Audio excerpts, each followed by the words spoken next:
আসসালামু আলাইকুম।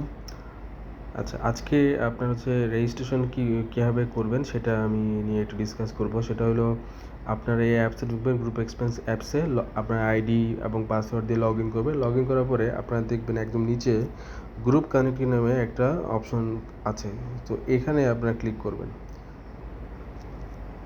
ক্লিক করার পরে এখানে ক্লিক করার একটা বিষয়কে বলে রাখি, সেটা হচ্ছে যে আপনাদের সবসময় কিন্তু আপনার চেক ইন অবস্থায় থাকতে হবে, অ্যাটেন্ডেন্স দেওয়া অবস্থায় থাকতে হবে, ঠিক আছে? তখনই কিন্তু এটা আপনি ব্যবহার করতে পারবেন। আচ্ছা, এখানে আপনি কী করবেন, রেজিস্ট্রেশনে যাবেন। রেজিস্ট্রেশনে যাওয়ার পরে এখানে আপনার ডিলার রেজিস্ট্রেশনে যাবেন। ডিলার রেজিস্ট্রেশনে গিয়ে এখানে কাস্টমার সিলেকশন করবেন, অ্যাক্টিভ না ইনঅ্যাক্টিভ। আমি অ্যাক্টিভ দিলাম। ইনঅ্যাক্টিভ কী আছে, যে কাস্টমারগুলো ইনঅ্যাক্টিভ আছে এমন কাস্টমার রেজিস্ট্রেশন করতে যাচ্ছেন যে কাস্টমারটা ইনঅ্যাক্টিভ, ওকে যদি রেজিস্ট্রেশন করতে যান তখন আপনাকে ইনঅ্যাক্টিভ সিলেক্ট করতে হবে। আর যারা অ্যাক্টিভ তাদেরকে যদি সিলেকশন করতে চান তাহলে অ্যাক্টিভ আসবে, ঠিক আছে? আচ্ছা, আমি অ্যাক্টিভ দিলাম। অ্যাক্টিভ দেওয়ার পরে এখানে আমরা এক কাস্টমারের নাম দিয়ে সার্চ করব। এখানে ইমন ট্রেডার্স চলে আসছে।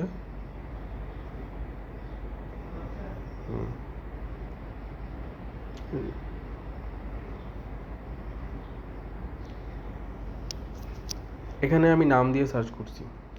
আপনি নাম দিয়ে না সার্চ করলে, নাম দিয়ে সার্চ করার পরেও দেখবেন যে মাঝে মাঝে নাও আসতে পারে। তখন কি করবেন, কাস্টমারের যে কোড আছে ওই কোডটা দিয়ে সার্চ করবেন। এই জন্য আপনাদের কাস্টমারের যে আপনার আন্ডারে যে কাস্টমার কোড, ওইটার সবসময় একটা লিস্ট আপনার কাছে সবসময় কিন্তু আপডেটেড লিস্ট সবসময় আপনাদের কাছে রাখতে হবে। আচ্ছা,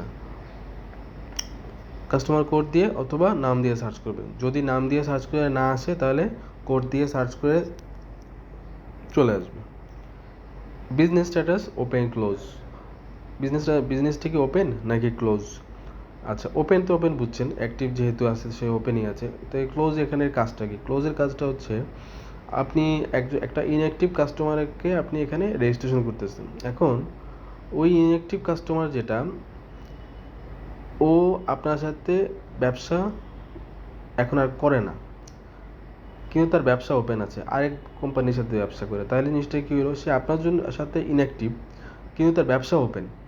তাহলে কী হবে, তাহলে সিনারিওটা কী হবে, আপনি কাস্টমার ইনঅ্যাক্টিভ দিলেন আর বিজনেস স্ট্যাটাস ওপেন, তার ব্যবসা তো ওপেন। আরেকটা সিনারিও হলো সে ইনঅ্যাক্টিভ আবার তার ব্যবসাও ক্লোজ হয়ে গেছে, তাকে ক্লোজ, ঠিক আছে? সো এইটার জন্য এটা যেহেতু এটা আমরা একটা অ্যাক্টিভ কাস্টমার রেজিস্ট্রেশন করতেছি, সো আমরা এখানে অ্যাক্টিভ দিয়েছিলাম, আপনার ব্যবসা ওপেন। এরপরে কি শপ নেম দিতে হবে, ওনার নেম। এখানে আমি সিলেকশন করার সাথে সাথে কিছু দেখবেন যে ফর্ম ফিল আপ হয়ে গেছে অটো, এটা সিস্টেম থেকে নিয়ে আসছে। যদি কখনো দেখেন যে এখানে আপনার ব্ল্যাঙ্ক আছে, ওই ব্ল্যাঙ্কগুলোকে আপনাকে পূরণ করে দিতে হবে, ঠিক আছে? যেমন এখানে শপ নেম যদি না আসতো আপনি শপ নেম লিখে দিবেন, ওনার নেম যদি না থাকে ওনার নেম লিখে, যেটা না থাকবে ওইটা আপনি লিখে দিবেন। ফ্যামিলি মেম্বার নাই, সো এখানে একটা ফ্যামিলি মেম্বার দিবেন। ডিস্ট্রিক্ট, মোবাইল নাম্বার চলে আসছে, মোবাইল নাম্বার না থাকে চলে আসলে মোবাইল নাম্বার এখানে দিয়ে দিবেন। ডিস্ট্রিক্ট, থানা চলে আসছে। টেরিটরি মানিকগঞ্জ দিলেন। ভিলেজ কী হবে এটা দিবেন। ফেভারিট ফুড কি, কারণ সে কী পছন্দ করে, এই দুটো জিনিস পছন্দ করে খেতে, দিয়ে দিলেন, হয়ে গেল। হ্যাঁ কি আরও মেয়ের ডিলার, ইয়েস। তারপরে কম্পিউটার প্রোডাক্ট ভাইয়া ইনতেফার প্রোডাক্ট সে বিক্রি করে। বাইং প্যাটার্ন আমাদের কাছে কিনে ক্রেডিটে সেল করে, আপনার দুটাতেই সে সেল করে। দেওয়ার পরে সাবমিট দিলে এটা ডিলার রেজিস্ট্রেশন হয়ে গেল। এরপরে রিটেলার রেজিস্ট্রেশনের জন্য এখানে প্লাস চিহ্ন, এখানে ক্লিক করবেন। শপ নেম দিবেন, ওনার নেম দিবেন, মোবাইল নাম্বার দিবেন, ফ্যামিলি মেম্বার কতজন দিবেন, টেরিটরি মানিকগঞ্জ সিলেক্ট করবেন, যেটা এটা বাই ডিফল্টই থাকে, একটা অপশনই থাকে। তারপর ডিলারের নাম লিখলাম। এটা ধরেন, এটা আমরা কেন দিলাম, এটা আমরা গ্রুপিং করতে চাচ্ছি, হ্যাঁ, যে আপনার এই রিটেলারটা কোন ডিলারের আন্ডারে, ঠিক আছে? আপনার কোন ডিলারের আন্ডারে এইটা বোঝানোর জন্য আমরা এই অপশনটা রেখেছি। যে যাতে আপনারা গ্রুপিং করতে পারেন, একটা সার্কেল ওয়াইজ গ্রুপিং, যে এই রিটেলারটা এই ডিলারের কাছাকাছি বা এই রিটেলার আন্ডারে।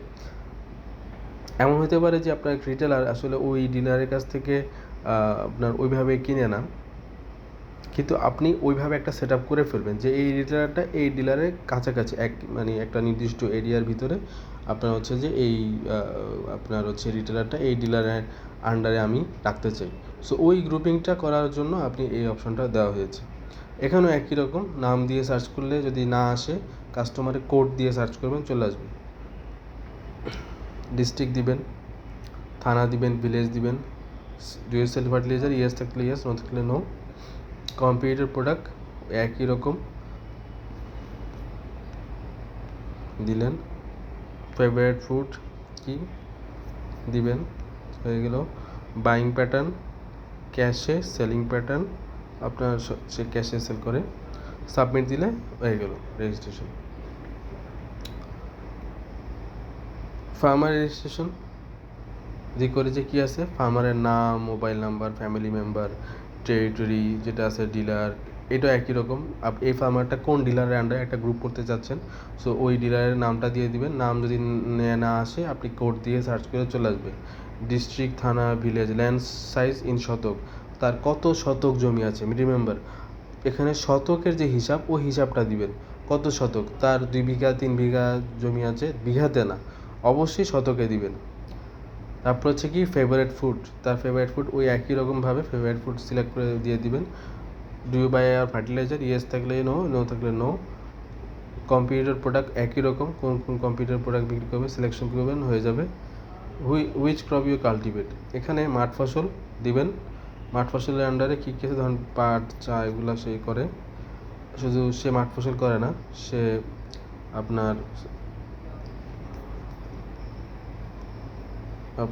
সেই শাকসবজিও করে। তাহলে শাকসবজি থেকে কোন শাকসবজি,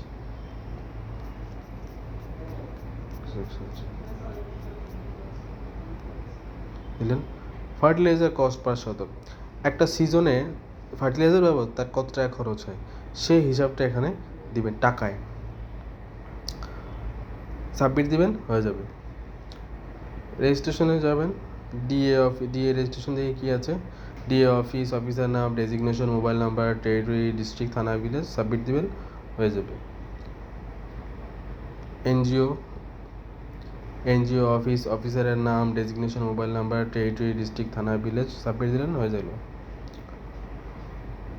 ইনস্টিটিউশন রেজিস্ট্রেশন, এটা কি, ইনস্টিটিউশন অফিসারের নাম, designation, mobile number, territory, district, থানা, ভিলেজ, সাবমিট দিলেন, হয়ে গেল। এভাবে রেজিস্ট্রেশন করলে আপনার হয়ে যাবে। এখানে একটা জিনিস অবশ্যই মাথায় রাখবেন, সেটা হচ্ছে এই যে dealer, retailer, DA, NGO, institution, এগুলো কিন্তু রেজিস্ট্রেশন করতে হবে ওই পয়েন্টে গিয়ে।